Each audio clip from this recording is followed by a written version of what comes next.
بسم الله الرحمن الرحيم.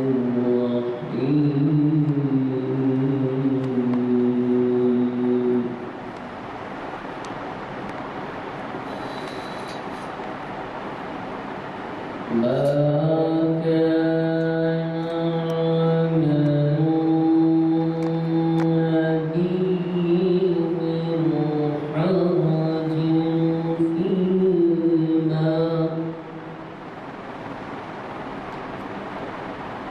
من حرج فيما فرض الله له سنة الله في الذين خلوا من قبل وكان أمر الله قدرا مقدورا.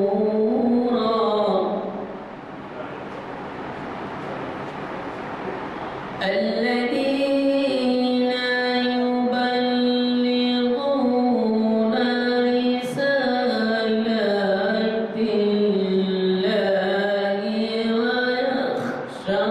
الله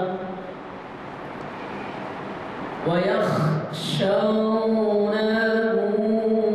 ولا يخشون أحدا إلا الله وكفى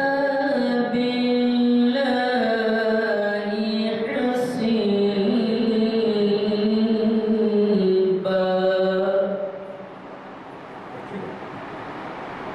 ما كان محمد أبا أحد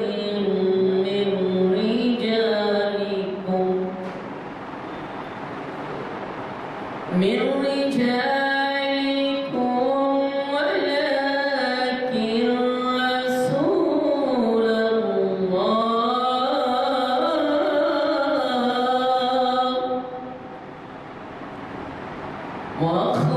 وخاتم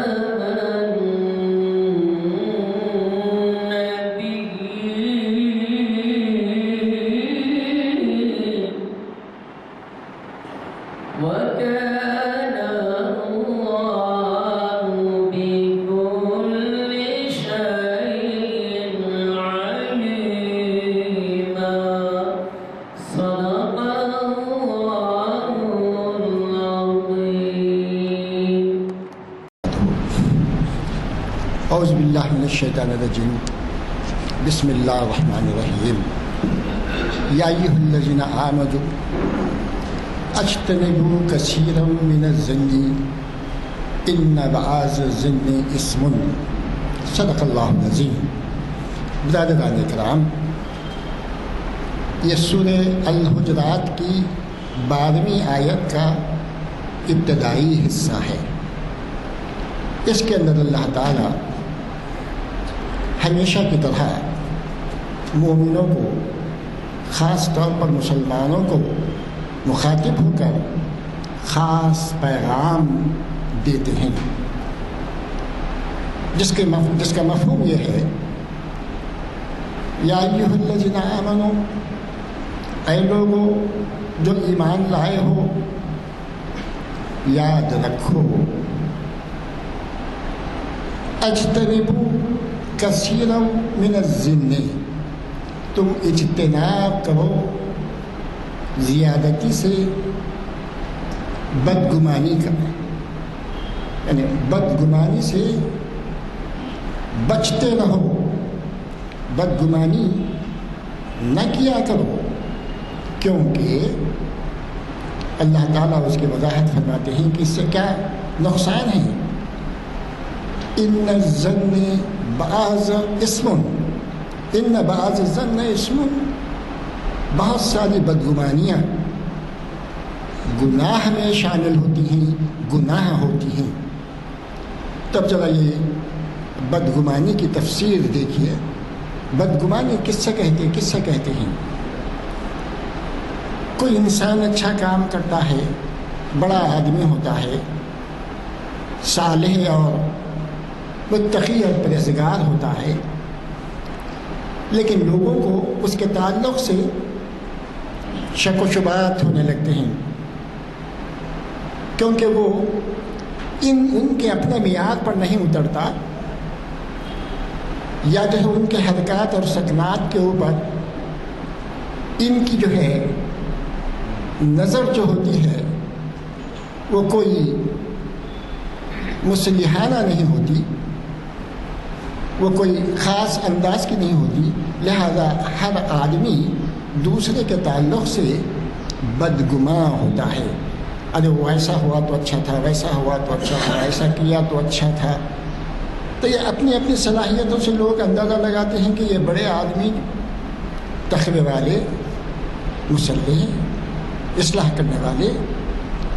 یہ جو کچھ کہتے ہیں ان کے اندر خامی ہیں، کچھ نہ کچھ اس کے اندر کمی، ان کی کمزوری، اس کو تلاش کرتے ہیں۔ خوبیوں کو، اچھائیوں کو بجائے اجاگر کرنے کے لوگ ہمیشہ اس بات کی فکر میں رہتے ہیں کہ اس کے اوپر تنقید کی جائے، اس کے اوپر کچھ نہ کچھ الزام تراشی کی جائے۔ تو یہ جو ہے بدگمانی کے تعریف میں آتا ہے۔ اللہ تعالیٰ صاف طور پر فرماتے ہیں کہ ایسا کسی سے بدگمانی نہ کیا کرو، کیونکہ یہ بدگمانی گناہ ہے، یہ بدگمانی گناہ ہے۔ اس طریقے سے مومنوں کے لیے اللہ تعالیٰ یہ پیغام دیتے ہیں۔ اس کے بعد کی آیت کے حصے میں یہ بات بتائی گئی کہ ولا تجسس، اس کے علاوہ لوگوں کے عیب ڈھونڈا نہ کرو، لوگوں کی کمزوریوں کو، لوگوں کی خامیوں کو تلاش کرتے مت رہو، اس کے اندر کھوج مت لگاؤ۔ ارے انہیں ایسا کیا کر رہا، ویسا کیا کر رہا، کیوں کر رہا، اس کا اپنا کیا ذاتی مفاد ہے۔ انسان کی یہ فطرت ہوتی ہے کہ اکثر دوسروں کے معاملوں میں زیادہ گہرائی میں جا کے اس کی تذلیل کرنا چاہتے ہیں، اور اس کے ساتھ ساتھ غیبت بھی کیا کرتے ہیں۔ یہ آیت کا یہ مفہوم ہے کہ اللہ تعالیٰ ان باتوں سے مومنوں کو آگاہ کرتے ہیں کہ دیکھو تمہارا یہ عمل، تمہاری یہ بدگمانیاں، تمہاری یہ تمہاری جو ہے یہ جو لوگوں کے اوپر الزام تراشیاں ہوتی ہیں، تجسس ہوتا ہے، یہ جو ہے انسان کو گمراہ کرتا ہے، بدگمانیوں کو اضافہ کرتا ہے، اور وہ جو ہے بالکلیہ طور پر ناقابل قبول ہے مومنوں کے لیے۔ اگر مومن بندے ان باتوں کی طرف توجہ دینے لگے، ہر آدمی اپنے اپنے اعمال کا حساب لینے لگے، تو انشاءاللہ تعالیٰ یہ تمام برائیاں جو قرآن کے اندر اللہ تعالیٰ نے نشاندہی کی ہیں کہ ہم غیبت سے بچیں، لوگوں کی کھوج میں رہنے سے بچیں، بدگمانی سے بچیں، اور اس سے پہلے کی آیت میں صاف طور پر کہہ دیا گیا کہ لوگوں کے اوپر الزام نہ دھرو، ان کو برے ناموں سے مت پکارو، اور ان کو زیادہ ایسے الفاظ استعمال مت کرو جس سے ان کی دل شکنی ہوتی ہو، جن کے عیب جوئی ہوتی ہے۔ مومن کا تو کام ہے کہ وہ اپنے ایک بھائی کے برائیوں پر پردہ ڈالے، اس کی کمزوریوں کو ظاہر نہ کرے، بلکہ جہاں تک ہو سکتا کسی کے اندر کمزوری آپ دیکھتے ہیں یا کسی کی گناہ کی طرف رغبت دیکھتے ہیں، تو اللہ کا یہ حکم ہے کہ آپ اس کو اس کے گناہ سے، اس کے خلاف شرعی احکام سے اجتناب کی طرف توجہ دلائیں، ان کو توجہ دیں کہ جو ہے وہ